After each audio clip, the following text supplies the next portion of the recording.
En cadena desde Carondelet y acompañado de dos ministras, el presidente Daniel Noboa adelantó el subsidio de 180 kilovatios a las planillas residenciales de noviembre y prometió reducir los cortes de 8 a 4 horas en las próximas 3 semanas.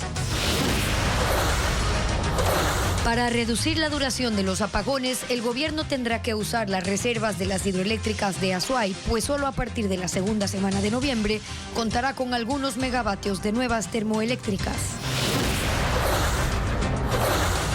El empresariado ecuatoriano despide a una de sus figuras más destacadas, la precursora de la dolarización, Joyce Higgins de Ginata, falleció en Guayaquil.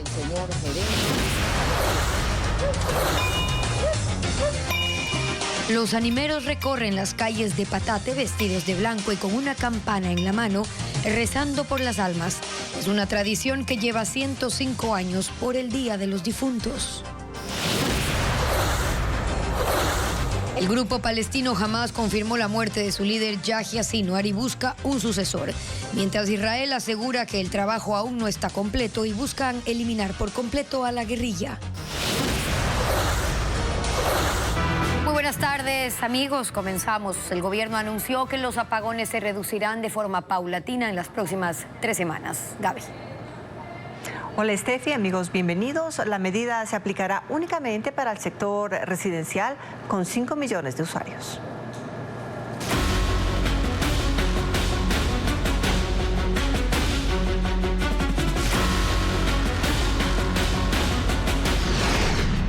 Noboa pateó el balón pa'lante.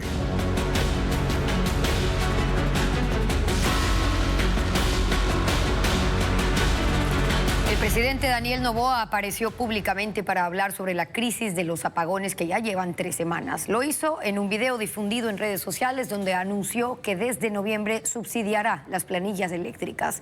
Y desde la próxima semana los cortes se empezarán a reducir de 8 hasta llegar a 4 horas. En pantalla ve un código QR, escanéelo. Esto lo va a direccionar al sitio web ecuavisa.com, donde está la información de las empresas distribuidoras de energía con los horarios de los cortes de luz. El presidente de la República, Daniel Noboa, apareció acompañado de la ministra de la Producción, Sonsoles García, y la ministra de Energía encargada, Inés Manzano. La sequía y la falta de lluvias fueron una vez más la justificación para la crisis energética y los apagones, que esta semana fueron de 10 horas. Por eso anunciaron que el subsidio a la planilla eléctrica se adelanta. Por todo su esfuerzo, hemos decidido adelantar la medida de subsidio de 180 kilovatios. Desde el mes de noviembre, el Estado subsidiará los primeros 180 kilovatios de consumo en zonas residenciales a nivel nacional. La medida se aplicará únicamente para el sector residencial, con 5 millones de usuarios, y a quienes también les reducirán los cortes de energía. No han publicado los horarios, pero sí adelantaron la duración máxima de las próximas 3 semanas. Sobre los nuevos horarios de racionamiento, seguirán programados en 2 bloques y bajarán de forma paulatina para las zonas residenciales. La semana del 21 de octubre serán de 8 horas, la semana del 28 de octubre de 6 horas y la semana del 6 de noviembre de 4 horas. Para las zonas industriales los horarios van a mantenerse. Para las industrias también anunciaron incentivos fiscales y apoyo logístico, sin precisar cuáles y cómo serán esos beneficios. El mensaje del primer mandatario, que fue difundido en redes sociales, duró 4 minutos con 38 segundos y finalizó describiendo que desde noviembre hasta el primer trimestre del próximo año incorporarán 1.598 megavatios en proyectos de generación eléctrica combinada que usan diésel y gas. Y para cumplir el ofrecimiento de reducir paulatinamente el tiempo de los apagones, el gobierno apela a que las hidroeléctricas puedan aumentar su producción. Para la primera semana de noviembre, el gobierno espera que entre en funcionamiento el primer paquete de generación térmica nueva. Francisco Garcés explica la situación. En la cadena, el presidente prometió reducir en las próximas 3 semanas los racionamientos de electricidad. Para eso, las hidroeléctricas deberán aumentar su capacidad de generación, porque en el campo termoeléctrico no habrá en ese lapso nueva generación. Desde el lunes 21 hasta el domingo 27, Daniel Noboa prometió que los racionamientos se reducirán 2 horas. Para ello se necesitan 200 megavatios adicionales. Las plantas con capacidad de proveerlo son Mazar, Pautemolino y Sopladora en el río Paute. Tendrán que usar parte de los 6 metros que almacenó adicionalmente el embalse de Mazar en las últimas 2 semanas, durante las cuales las 3 hidroeléctricas mermaron su producción.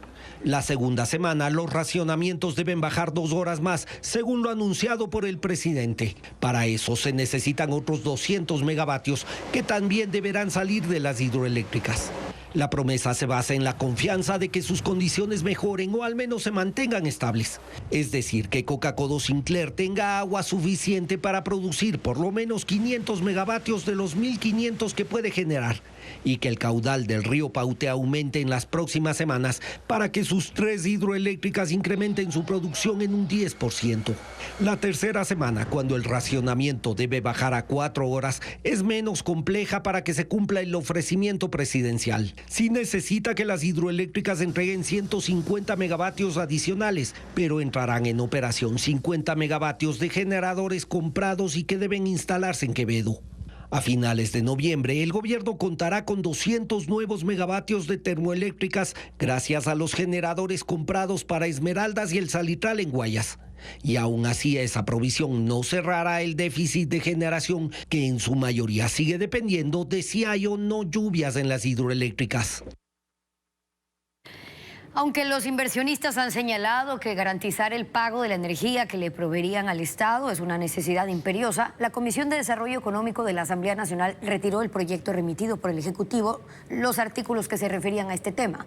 De esa manera, aunque se incremente el límite de generación eléctrica privada, difícilmente se ejecutarán las inversiones, ya que no están dispuestos a lidiar con la incertidumbre de atrasos o dificultades en el cobro por los servicios entregados.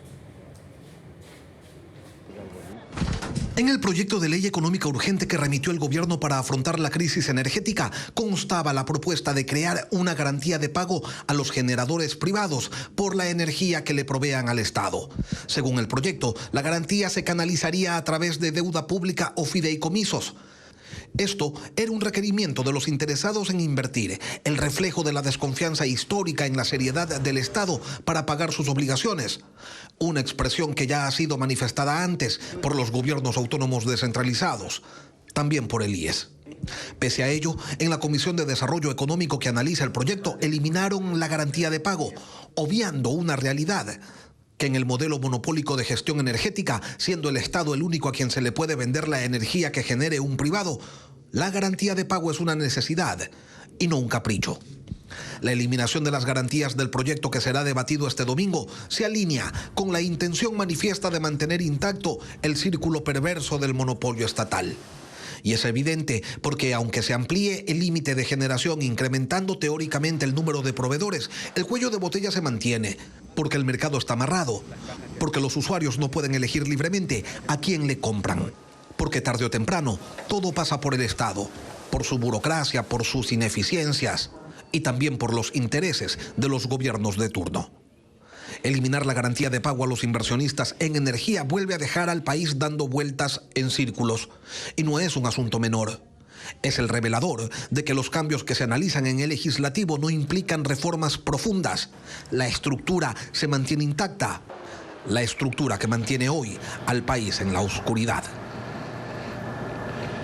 El grupo palestino Hamas admitió la muerte de su máximo líder, Yahya Sinwar, y busca a su sucesor.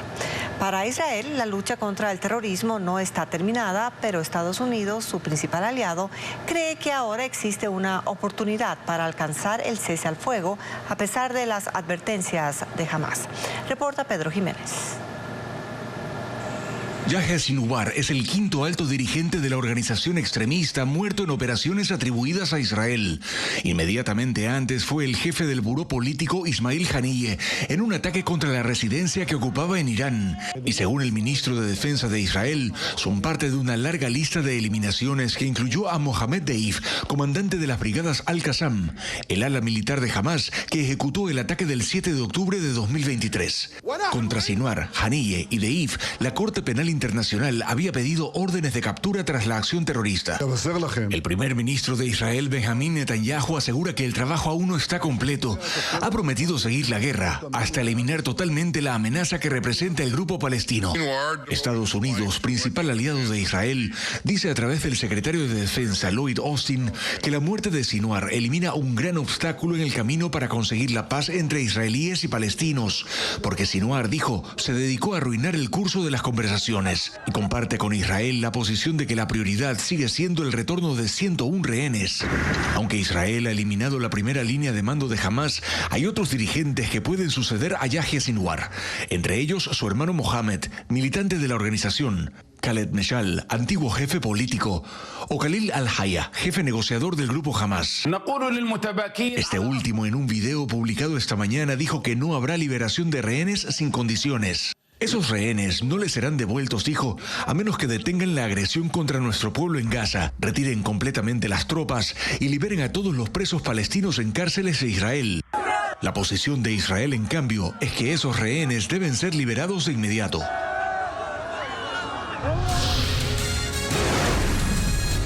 Nos vamos a una pausa y al regresar hacemos un recorrido por la vida personal, carrera y logros más destacados de la fallecida empresaria Joyce Higgins de Ginata. Su deceso sorprendió anoche al país.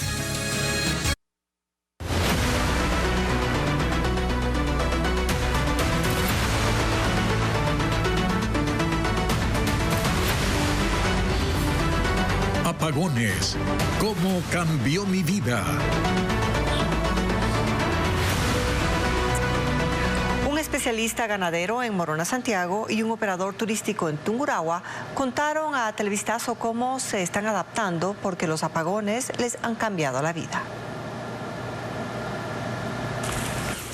Nuestro trabajo empieza en el campo, ya sea sincronizando animales para inseminación artificial o sincronizando animales para lo que es transferencia de embriones. Nosotros, por el mismo tema de usar un laboratorio, de manipular seres vivos, hemos tratado de solventar problemas, ¿no? Pero he tenido que invertir un poquito más en coolers, en geles para hacer hielo y mantener la temperatura, ¿no? Ya sea un generador eléctrico o en coolers, pero no coolers de los normales de Spumaflex, sino coolers ya de mejor calidad que tienen su coste de entre $70 y $80 cada cooler. Un generador eléctrico que nos abastezca para una refri, estamos hablando de unos $300, $400. Utilizamos hormonas que necesitan su cadena de frío, ya que si estamos en nuestro proceso de congelación de embriones o en nuestro proceso de buscar los embriones y se nos va la energía eléctrica, quedamos sin poder ver nuestros embriones, congelar nuestros embriones. Lamentablemente todo esto se daña. Todo este tema de los cortes eléctricos, al activarse ese proceso tuvimos que recurrir al tema de las plantas eléctricas, los generadores eléctricos. Estamos alrededor de $30 al día, que es el monto aproximado de combustible. En parte, lo que tiene que ver con la fabricación de chocolate, hemos trabajado con los horarios de tal manera de que entre las 12 y las 5 de la mañana no estamos haciendo el proceso de refinación, ¿verdad? Yo creo que sí ahí nos puede afectar un poco en el calendario de producción, pero lo hemos solventado de acuerdo con todo nuestro personal, cambiando y rotando los horarios y mantenemos nuestra planta de personal intacta. Entre 1.800 personas recibíamos nosotros y hablemos de unas 900 personas, unas 1.200 personas ya que podemos recibir. El 90% de la población de Baños de Agua Santa son servidores turísticos que se dedican a este tipo de servicios durante todo el año. El mensaje de ayer del presidente de la República puede convertirse en un arma de doble filo para su interés de alcanzar la reelección. Según expertos, si sus anuncios no se cumplen, tendría dificultades para levantar su imagen ya golpeada por la crisis energética. Patricio Díaz tiene más detalles. El presidente de la República apareció hoy en cadena nacional para hacer anuncios sobre la crisis energética. Daniel Noboa había sido criticado por dejar que sean ministros y otros funcionarios los que pongan la cara. Y también por haber aparecido el lunes hablando de los envíos de droga en la frontera con Colombia. Según analistas en comunicación política, esos fueron errores que afectaron su imagen. El mensaje emitido hoy es positivo porque prometió reducir las horas de racionamientos. pero puede convertirse en un arma de doble filo. El momento que tú pones de tu vocero principal a generar una expectativa que no está bajo tu control, tú tienes un alto riesgo finalmente de poder equivocarte. Es que ya lo pones, ¿no es cierto? Y no se cumple la palabra del presidente, eso va a ser o podría ser un golpe mortal para, digamos, la reputación e incluso la valoración de gestión del presidente. Los expertos reconocen que la puesta en escena es favorable porque muestra que él se hace cargo junto a las ministras que en sus sectores enfrentan la crisis. Sin embargo, el contenido deja dudas. ¿Por qué se da esa reducción? ¿Cuál es el análisis técnico? ¿Cuál es la razón? No nos explicó finalmente, ¿no? Y eso puede generar muchos mitos de alrededor. Da un sinsabor de que no existe un liderazgo claro, no existe una comunicación clara y tampoco existe una previsión para lo que quiere para futuro. La afectación en la imagen del presidente se puede revertir, dicen los expertos, pero requiere giros fuertes como superar la crisis energética o efectuar un remesón en el gobierno que confirme un cambio real. Este es el reto que él tiene y de no solventarlo, abre ventajas para sus rivales políticos.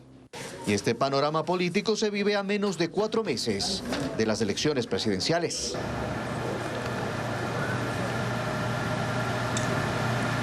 La empresaria Joyce Higgins de Ginata falleció ayer jueves. Su muerte ha consternado al país, que despide a una mujer cuyo legado se resume en trabajo, empresa y empuje.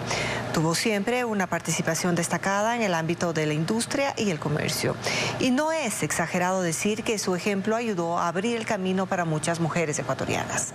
María Cecilia Largacha con un perfil de su trayectoria. Que yo sí quisiera hablar. Yo he defendido desde el año 91 la pequeña y mediana empresa. Tal vez no lo reconociera en público, pero ella estaba consciente de que si hubiera una sola palabra para describirla, sería líder. Joyce Higgins de Ginata nació en Estados Unidos, en Pensilvania, un 27 de junio de un año que ella nunca quiso confesar. Pero cuando alguien le preguntaba, decía: yo soy ecuatoriana, porque fue aquí donde creció e hizo su vida. Era muy joven cuando se casó, tenía 17 años y un futuro que pensaba sería muy parecido al de la mayoría de jóvenes de su generación. Ama de casa y madre. Fue ambas, pero la vida la empujó a hacer algo más. Cuando estaba embarazada de su primer hijo, su esposo enfermó y ella tuvo que tomar las riendas de la familia. No era común en los años 60 que una mujer estuviera al frente de un negocio. ¿Y de qué negocio?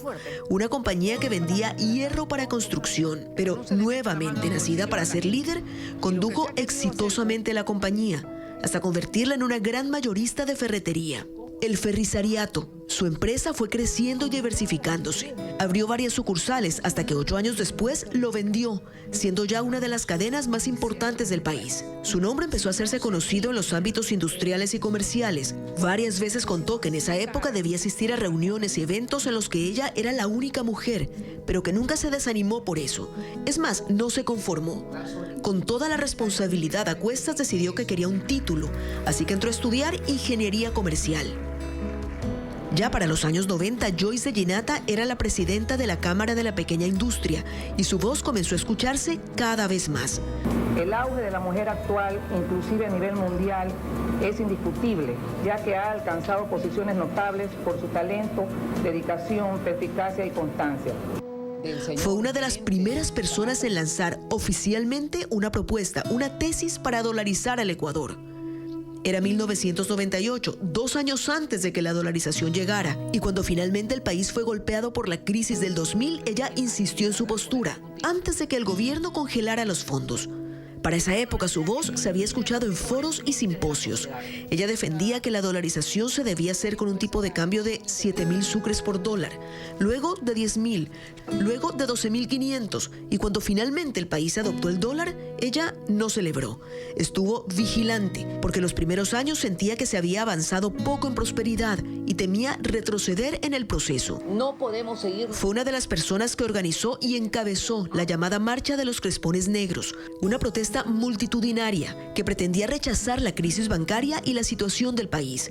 De hecho, durante meses, ella utilizó un crespón negro sobre su solapa en señal de duelo por el congelamiento bancario y por la crisis en general. Ojalá que no tenga que volverme a poner un crespón negro, sino como siempre la bandera del Ecuador. Joyce Higgins de Ginata nunca temió dar sus opiniones y se mantuvo vigente siempre. Creía que la clase media era el motor de una sociedad y que del sector privado salía el combustible para que el país se moviera. Y pese a todos los caminos que abrió por ser mujer y pionera, una de sus frases más recordadas es esta: uno tiene que saber que ante una oportunidad no tiene que regirse al hombre por ser hombre o a la mujer por ser mujer, sino simplemente por ser el mejor.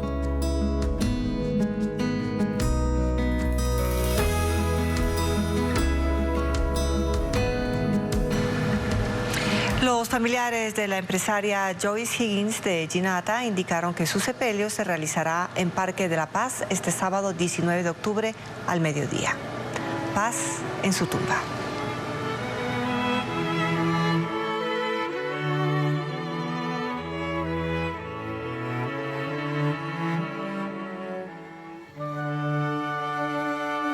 Sensores y equipos con tecnología de punta vigilarán las actividades de los volcanes Sangay, Reventador, Cotopaxi y Huayllay-Pichincha. Se trata de una donación de Estados Unidos valorada en más de $100.000. Adriana Bermeo cubrió la entrega de estos dispositivos. Y nosotros tenemos que... 4 volcanes del Ecuador serán vigilados con tecnología de punta. El Instituto Geofísico de la Escuela Politécnica Nacional, que se encarga del monitoreo volcánico y sísmico del país, recibió 17 sensores que serán instalados en el Sangay, Reventador, Cotopaxi y Huayllay-Pichincha. Estos equipos son capaces de detectar los sonidos y movimientos que resultan imperceptibles y que alertan sobre el aumento de actividad de un volcán. Nos van a ayudar a detectar si el volcán se está hinchando, pero los volcanes se hinchan porque ingresa magma en su interior. Esos sensores son más sensibles que los ya instalados en los 4 volcanes. Envían alertas en menos de 2 minutos y reemplazarán a los equipos que están en desuso. Se nos han ido dañando los equipos porque son equipos que están expuestos a ceniza, van a estar funcionando en el campo 24 horas. Los nuevos equipos son una donación del Programa de Asistencia de Desastres Volcánicos de Estados Unidos. Su embajador en Ecuador, Arthur Brown, hizo la entrega de los sensores y de 19 aparatos más entre antenas, radios y computadores valorados en $100.600. La instalación se hará durante las próximas 2 semanas con la asistencia de personal técnico de ese país. Y ofrece a las autoridades información precisa y confiable para que tomen decisiones a tiempo. El Instituto Geofísico opera desde la Escuela Politécnica Nacional y realiza el monitoreo de volcanes desde hace 41 años. Y la cooperación externa es fundamental para su funcionamiento. El 40% de sus equipos provienen de Estados Unidos, Francia, Japón y Alemania. Directivos de la red social TikTok, con sede en China, conocían que menores de edad usaban la plataforma para vender contenido con desnudos a adultos, de acuerdo con una filtración de documentos internos. Esto también genera alarma por la seguridad de los jóvenes, así como la adicción y depresión de las que son presas, según una investigación.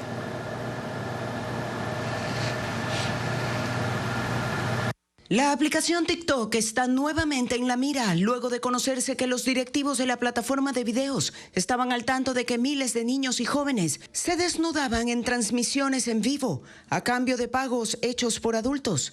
Esto se hizo público por un informe que se filtró desde la matriz de TikTok, con sede en China, al cual tuvo acceso la radio pública estadounidense. La cifra de menores no fue revelada, pero el texto indica que recibieron recompensas en monedas virtuales, llamadas TikTok Coins, a cambio del contenido.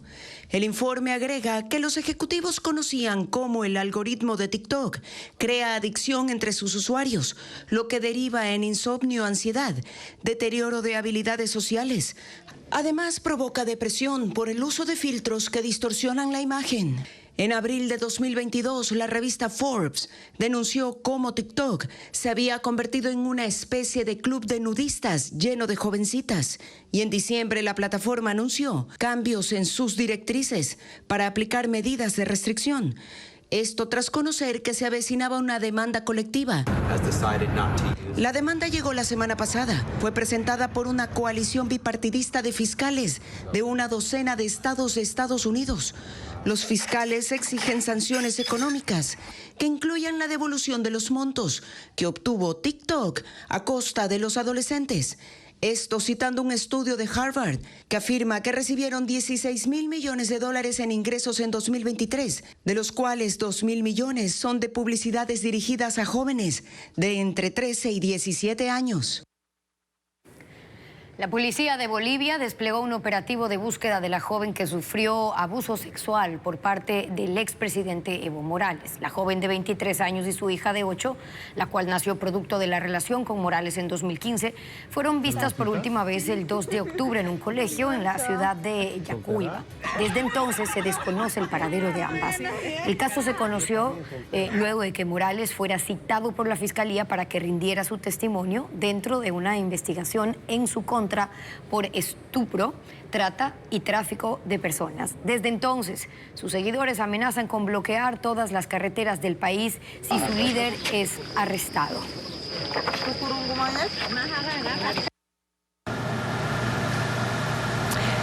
Revisamos el clima y esta tarde el INAMI pronostica en la sierra temperaturas entre los 20 y 27 grados centígrados. 12 será el índice de radiación ultravioleta, lo que se considera extremadamente alto. Por su parte, el cielo estará parcialmente nublado.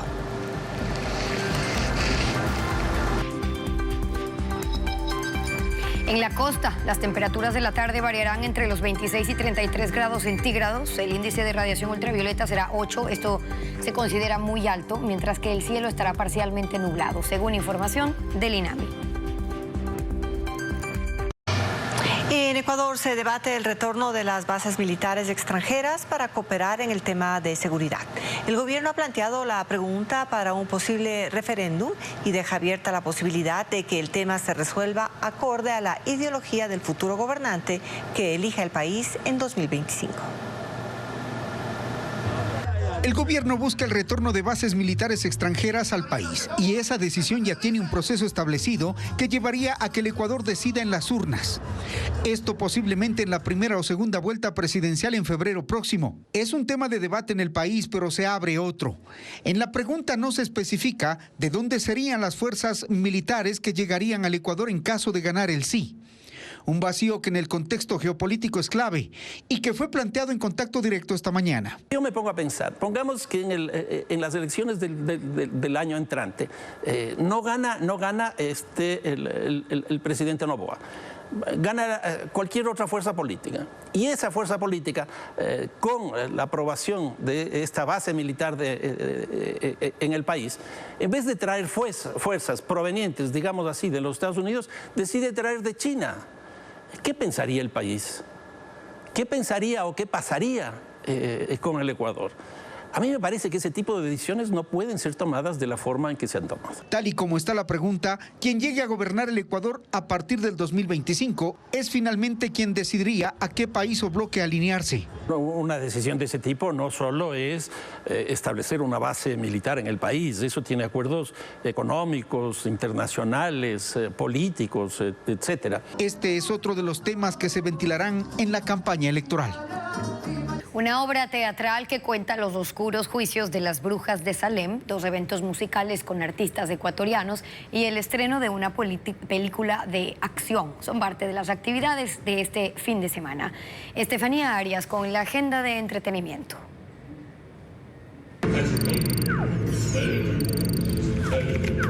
Las Brujas de Salem, obra del dramaturgo estadounidense Arthur Miller, se estrenará en el Teatro Victoria de Quito. Se trata de una producción escalofriante que sumergirá al público en los oscuros juicios de brujería. Las funciones serán del 18 al 31 de octubre, de jueves a sábado a las 19 horas y el domingo a las 18 horas. La maternidad como un riesgo y una renuncia a la felicidad que nunca se tuvo son temas abordados por la escritora ecuatoriana Paulina Narváez en su novela Al filo del vinilo. Relatos cotidianos y cuentos comunes, donde la familia es un monstruo que sale de las esquinas y se posa en los momentos más desagradables. En esta obra, el escritor y politólogo turco Umut Özkirimli revela cómo la izquierda se ha alejado de los ideales democráticos de libertad y pluralismo, explorando la política radical. Cancelados es una crítica mordaz. El show acústico incluirá 1000 velas en el escenario y los mejores temas de la banda ecuatoriana Swing Original Monks. El apagón Monks bajo las velas tendrá lugar en la Casa de la Música en Quito. Como artistas invitados estarán Ricardo Pita, Denis Santos, Fabricante y Gonzalo Ávila. El concierto será este sábado 19 a las 20 horas. 12 artistas serán parte de este evento al aire libre, que promete música y diversión. Paramebola Fest se realizará este sábado 19 a partir del mediodía en el Club Sec Nova, en Vía La Costa. Entre los artistas invitados estarán Mar Rendón, Cadáver Exquisito y La Máquina Camaleón. También habrá una exposición de artes visuales y stand-up comedy. El recorrido de los animeros de Patate es una tradición que durante 120 años ha reunido a niños, jóvenes y adultos para honrar a las almas de los fallecidos. Vestidos con túnicas blancas, los personajes recorren cada noche durante 15 días y hasta antes del 2 de noviembre las calles de ese cantón. Fabián Villa nos muestra.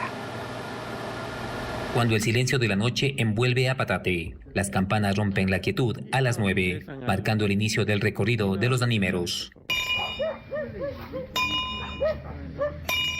Desde el cementerio, niños, jóvenes y adultos se reúnen para continuar con una tradición que por más de 120 años ha rendido homenaje a las almas que ya partieron. Se visten con túnicas blancas, cargando un bastón y una campana de bronce que simboliza pureza y respeto.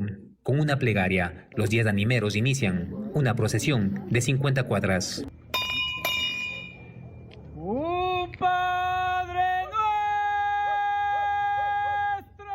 En cada esquina, el sonido de una campana marca el inicio de sus rezos. Esta tradición con raíces de la época colonial es un legado en el que se convergen las influencias españolas y las costumbres indígenas. Cada año comienza su caminata 15 días antes del 2 de noviembre, el Día de los Difuntos. Recuerde que tienen algún difunto, algún familiar, algún conocido que ya partió más allá y que recen un Padre Nuestro, un Ave María, por el descanso eterno de las mismas.